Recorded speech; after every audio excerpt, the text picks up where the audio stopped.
What do you think the most important thing that can come out of COP26 is? A plan.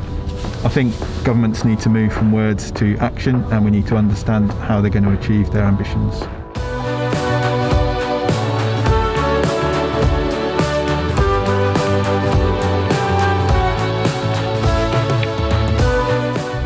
Well, welcome to an electric Uber, Richard. Thank you so much, Chris. It's really exciting to be here.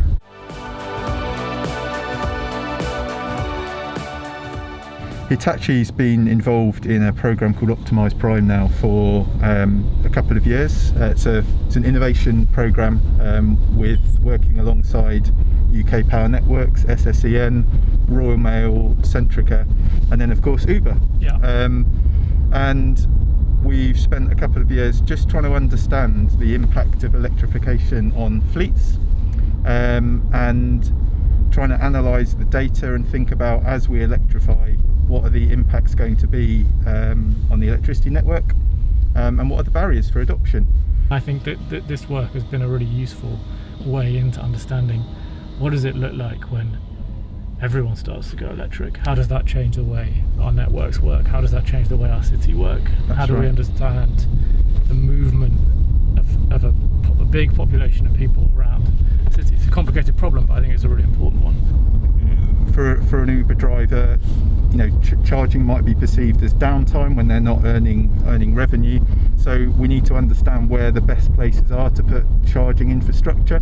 But we also need to bear in mind that the electricity network hasn't got infinite capacity, so there needs to be some careful planning.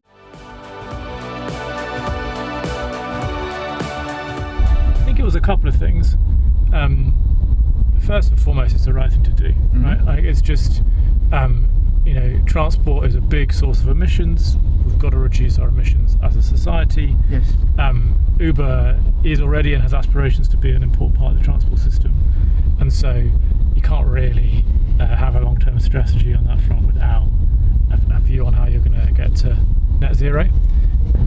We now have commitments to be net zero exhaust emissions by 2025 in London, by 2030 in the rest of the UK and Europe and the US, which is our major centres, and then 2040 everywhere in the world. And I think, like lots of other companies, like Hitachi, we think there's a really massive role for business to play in that transition. I think with COP26 coming up later on this year, Hitachi is really excited to be a principal partner there, and we see it as a real catalyst for governments around the world to renew and reinforce the commitments that they've already made at Paris. And business has a really, really important role to act to support all of those commitments where it can. And Hitachi's doing a lot of work now with electrification, both in terms of the vehicles but also with rail, and it feels that it can make a real difference, which is superb. The next part of the conversation is moving from intent and verbal commitment into how that will translate into actionable goals. Yeah. I think the targets and the need for the targets are really clear, so there's not really a conversation to be had there. I think what everyone needs to understand is what are we going to do? What will the policy landscape need to look like? What should governments expect from its citizens in order to play their part? And what role can business do to support it as well?